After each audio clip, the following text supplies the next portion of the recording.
Sideway. Let's see if we can get him in here.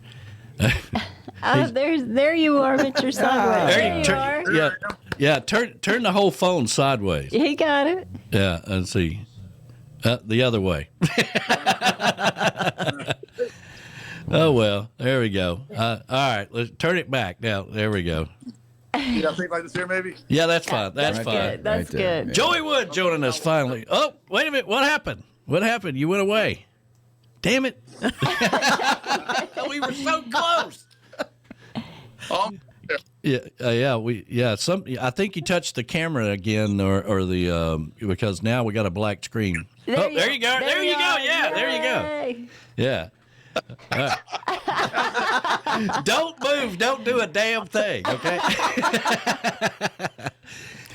How the hell are you, brother? I'm doing good. Doing really good. We dodged another storm. Yep. What part of the country are you again? Where are you at again? Chesapeake, Virginia, right around Chesapeake Bay, Virginia Beach area. Yeah. So that thing, they kept talking about coming up the coast there a little bit, and our good friend Chris Bellamy used to live in was it Hattiesburg? Wilmington, which always sticks out there and says, "Hey, hurricanes come here," and he got tired of it, finally moved to Florida, but. I was thinking about you guys all up and down the coast there, but what's really interesting to me, and let's hope this continues on. I'll find some wood and knock on it, but I thought with as warm as that weather was down in the Keys and in the Gulf, it was going to be even worse than it has been this year. Right.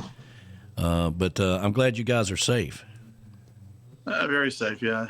Yeah. Well, cool, man. What kind of summer have you had this year? Very busy summer, actually. I played down the Outer Banks of North Carolina a lot. Play down there about 3 nights a week, and I play here about another 2-3 nights a week. So it's been a very busy summer playing wise. Yeah, we used to have a sponsor, Colleton Creek, up there. And, okay, yeah. Yeah, and man, she was always wanting to get some trop rockers up there to kind of play some private events. Right. And it seems like that area up there, because we were just talking to Tim Campbell about it, seems like that area is starting to open up more to where you guys have got a lot of places to play, or more than you used to, it seems like.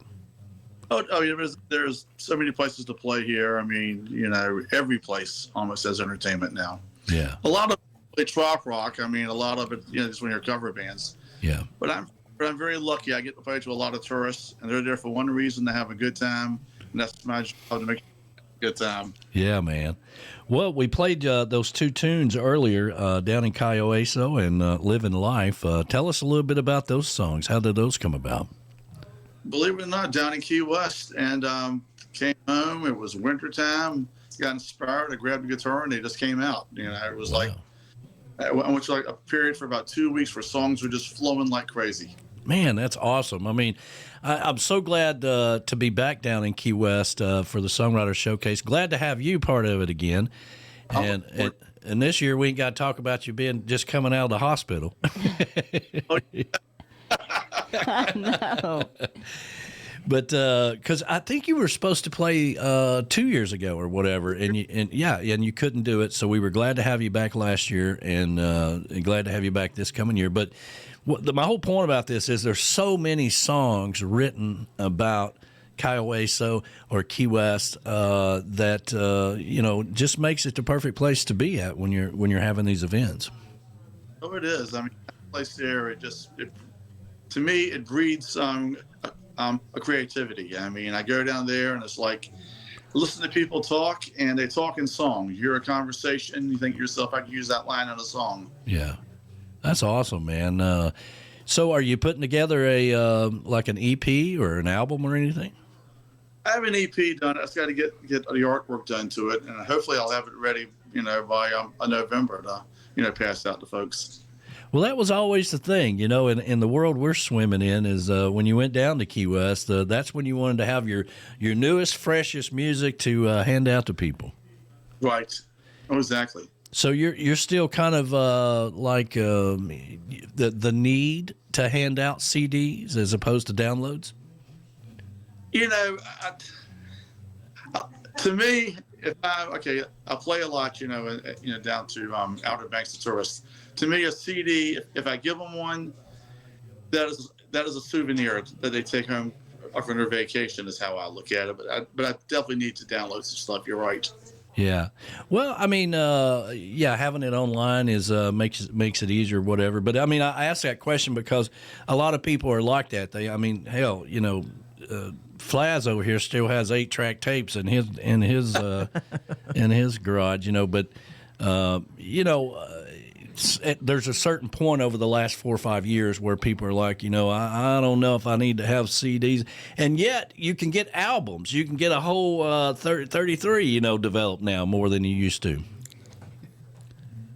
Oh yeah, the whole digital thing, I think is great, but I'm old school, when it comes. I mean, I still think about me back in the day. I mean, one of the greatest things I would get when I was a kid or teenager, even in my 20s, I would buy an album. Yeah. And read all the liner notes. I used to work in a record store, and I tell you what, man, I still have that, this physical thing in my hand when I'm listening to music. I just love credits, songwriters, producers, engineers, all that stuff. I love being. What was the name of the record store you worked in? The Music Man. The Music Man. Awesome. I still remember Hippie Chick and I both grew up in this town, so we had the record bar. I love the record bar.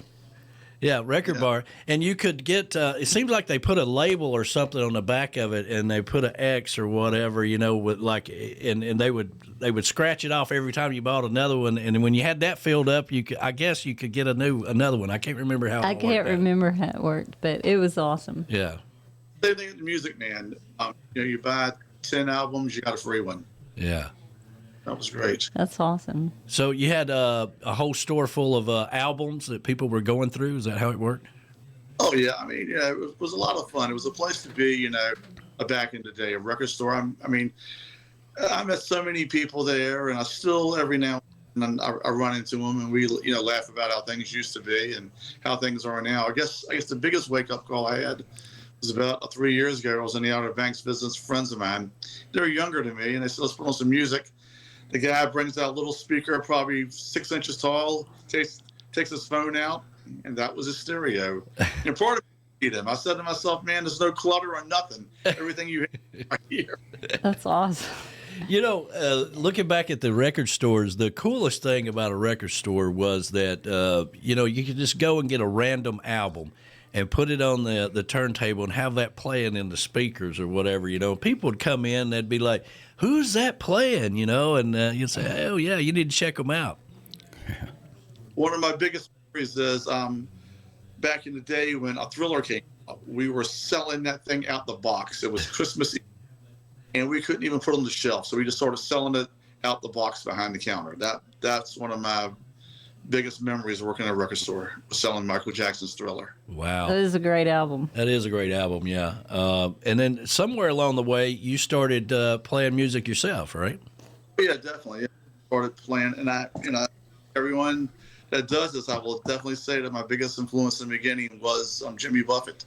Yeah. A buddy of mine, we're riding our bicycles down Atlantic Avenue on the boardwalk in Virginia Beach, and he was joining the Air Force, and at that time, a couple of F-14s flew over us, and he said, wouldn't that be cool to fly on one of those planes? I said, I'd like to be playing on a tiki bar one day, playing on Margaritaville. Well, he never played, but I played Margaritaville countless times. That is cool, man. Well, this is a big deal, with Jimmy passing. I mean, it was such a shock for us to wake up that Saturday morning to the news or whatever, and I just kind of. After Jukebox Saturday, I just kind of switched it over to, Jimmy Buffett's music for the next 12 hours or so. And I think a lot of people, a lot of radio stations did that around the country. Oh, yes. I can't believe it. Every day I wake up in the morning and I always say, play Bubbles Up, or I'll say, A Book on the Shelf. Those are the two songs I listen to every day, because to me, I kind of feel like that was, speaking to everyone. Yeah. Yeah, such a deep poet, love of novels, a historian himself, as far as, all those songs like loving the library and all that stuff. I mean, that's what he loved to do, was to really be a historian at heart, which he got from his mom, who encouraged them to read a lot. Oh, yeah. One of my favorites is That's What Living Means to Me. Yeah. I love that. Yeah, that's very cool, man. Well, we're very excited to get back down to Key West, and I think next year Key West is going to have the second annual Labor Day weekend. I think it's already been announced that September 1st is Jimmy Buffett Day in Key West. They're talking about changing the airport. But I suspect parrot heads all around the country are going to do something Labor Day weekend now to keep the party going. I hope so. We're the gypsies in the palace. That's right. That's right, man. Well, so you're working on this new EP, and you're trying to have it out before we get down to Key West, right? Everything's recorded. I mean, I have copies of it that I can give out. But I just like want to have it more professional looking, some artwork, so that when I present it, to be like, I mean, this is a real thing, as opposed to looking like demos. Well, last year when we were up there, when we were down there, and we were talking about, hey, we're coming back to Key West next year. Meeting Minds had just made the announcement they're going to Gulf Shores, and I'm like, hey, we're going to be right back here. A lot of people took that as a gamble at the time, but I didn't really think so. And I think the people that love Key West, love the weather, love that time of year in Key West, and have been going down there for 30 years or whatever, I think they're all going to be back down there. I hope so. I mean, to me, it's no place like it. I mean, just it's magic. The minute that plane touches down, as a matter of fact, I kind of hate to see a bigger airport. I kind of like the idea of landing. Me too. Yeah, we agree. Excuse me, me too. Yeah, I don't want a bigger airport. I want better security people. They always make me, because I have all these cords and radio equipment, and they do everything but strip search me before I get through there, But other than that, I'm okay with it, I guess. I mean, I get off that plane, first thing I do is go to the bar there, grab a couple of Coronas, and I'm on vacation. The minute I walk off that plane, everything just...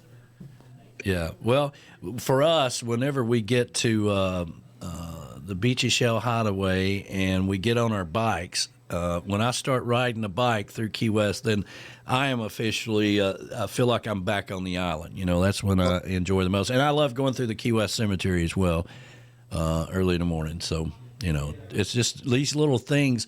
Everybody's got their own little thing that they love about Key West they love to do, Yeah.